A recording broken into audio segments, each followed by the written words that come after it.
এটার ভেতরে আমি আনবক্সিং করি, এটাকে দেখে নাও এটার ভেতরে তোমরা কি কি পাচ্ছ। তো এটার ভেতরে থাকছে হচ্ছে এয়ার ব্রাশটা তো অবশ্যই থাকবে, একদম এয়ারব্রাশ গান। এটা হচ্ছে কিন্তু একদম তোমার কোনো কেবল লাগবে না এটার সাথে, শুধু চার্জ করলেই হবে, এটাকে শুধু চার্জ করতে হবে। সেই চার্জ করার জন্য কিন্তু একটা কেবল এটার সঙ্গে দেওয়াই রয়েছে। মোবাইলের যে কোনো হোল্ডারের সাথে কিন্তু তোমরা এটাকে अटैच করবে। कोई भी मोबाइल का होल्डर हो आपके पास, उसके साथ इसको अटैच करना है एंड इसको चार्ज देना है। तो ये चार्ज फुल चार्ज करने का सिस्टम है यहाँ पे, ये है चार्जिंग पॉइंट, ये है चार्जिंग पॉइंट। यहाँ पे आप फुल चार्ज इसको कर लेंगे। तो फुल चार्ज হয়ে গেলে সারা দিনের নামে কিন্তু তোমরা আরামে এটাকে নিয়ে বেরিয়ে যেতে পারো। অনেকগুলো মেকআপ তোমরা একটা চার্জই করে ফেলতে পারবে, বাট ফুল চার্জ দিয়ে নিয়ে যেতে হবে। এই গেল হচ্ছে চার্জিং এর ব্যাপারটা। এবার তোমাদের আমি বলি যে এটা ইউজটা কিভাবে করতে হবে। ঢালার জন্য যেটা, সেটা হচ্ছে এই ক্যাপটা, এটাকে তোমরা এখানে এইভাবে সেট করে নেবে আর এটা ওপেন হবে। এর ভিতরে যাবে হচ্ছে প্রোডাক্টটা, এর ভিতরে কিন্তু চলে যাচ্ছে প্রোডাক্টটা, ঠিক আছে। এই হচ্ছে লুকটা আসবে, এর ভিতরে কিন্তু প্রোডাক্টটা চলে যাচ্ছে। এবার তুমি যখন মিক্সিং করছো তখন এটাকে এই প্রেস করে, হালকা হাতে প্রেস করে মুখটা সামনের দিকে চেপে ধরে ভালো করে মিক্সিং করে নিলে তো প্রোডাক্টটা মিক্সিং হয়ে গেল। দেন ক্যাপটাকে ক্লোজ করে দাও, দিয়ে এটাতেই তোমার পাওয়ার কন্ট্রোলটা হবে, স্পিডটা বাড়ানো কিংবা কমানো এটাতেই কিন্তু হবে। এটা যত তুমি জোরে প্রেস করবে তোমার জোরে আসবে, ফ্লোটা আসবে বেশি, আর এটা আস্তে প্রেস করলে ফ্লোটা আসবে কম। তো এটার উপরে ডিপেন্ড করেই কিন্তু ব্রাশটা চলবে। তো এই হচ্ছে ব্রাশটা। আর এখানে সুইচটা আমি অন করিনি, এইখান থেকে হচ্ছে সুইচটা অন করতে হবে। এটা এসেছে চার্জিং করা দেওয়া নেই, চার্জ দেওয়া নেই। সো এখান থেকে মেইন সুইচটা এখান থেকে সুইচটা অন করতে হবে।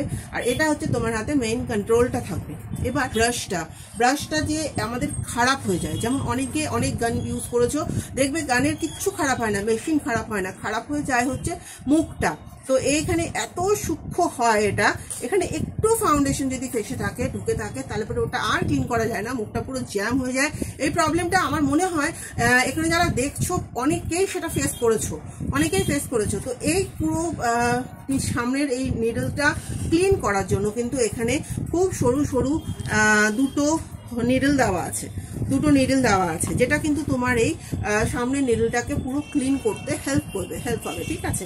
তো এই যাচ্ছে হচ্ছে এয়ার ব্রাশটার প্রাইস জানতে হলে অবশ্যই হোয়াটসঅ্যাপ করতে হবে। হোয়াটসঅ্যাপ করলে পরে আমি তোমাদের ফুল ভিডিওর সাথে প্রাইস বলে দেবো। আর এই ব্রাশটা কিন্তু তোমরা শুধু ব্রাশটাই পাবে, এটার সাথে কিন্তু কোনো প্রোডাক্ট আসে না, because white bird only machine তৈরি করে, এটা কিন্তু কোনো প্রোডাক্ট তৈরি করে না। তো ফাউন্ডেশন তোমাকে হয় মেকআপ স্টুডিও নাহলে টেম্পু ফাউন্ডেশন ইউজ করতে হবে।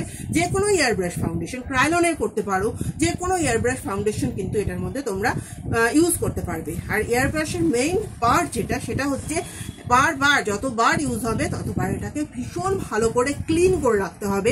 যদি সঙ্গে সঙ্গে ক্লিন করতে না পারো তাহলে কিন্তু যে কোনো ইয়ার ব্রাশের এই নিডলটা আটকে যাওয়ার একটা চান্সেস থাকে। তো সঙ্গে সঙ্গে সাথে সাথ কাজ হবে, সঙ্গে সঙ্গে একজনকে রাখতে হবে যে এটা ক্লিন করে রাখো, তো এটা ক্লিন করে রেখে দেবে। তো এইভাবেই তোমাদের কিন্তু ইয়ার ব্রাশ ইউজ করতে হবে, তাহলে ইয়ার ব্রাশটা অনেক দিন পর্যন্ত চলবে, কিচ্ছু হবে না, কোনো প্রবলেম হবে না। তো এটার মধ্যে তোমরা 1 ইয়ারের ওয়ারেন্টি পাচ্ছ, আর সঙ্গে কিন্তু এত সুন্দর দেখতে একটা গান কিন্তু পাচ্ছ। আর ভীষণ হ্যান্ডি, কাজ করতে ভীষণ সুবিধা। এটা তোমরা এটা নিয়ে হাতে নিয়ে দেখতে চাইলে পরে আমার শপ ভিজিট করো, শপে অ্যাভেলেবেল আছে, তোমরা এটা দেখতেও পারো। বাস টেস্ট করে দেখতে দিতে পারবো না, কারণ প্রোডাক্ট আর করতে পারছি না। বাট টোটাল কিভাবে চলবে, টোটাল ট্রেনিং আমরা কিন্তু দিয়ে দেবো, আমরা বলে দেবো কিভাবে ক্লিন করতে হবে, কিভাবে চালাতে হবে, এভরিথিং। তো প্রাইসটা জানতে হলে হোয়াটসঅ্যাপ করবে, স্ক্রিনশট নিয়ে নাও। এই যাচ্ছে হচ্ছে এয়ার ব্রাশ গানটা, যেটা হচ্ছে হোয়াইট বার্ডের, ঠিক আছে।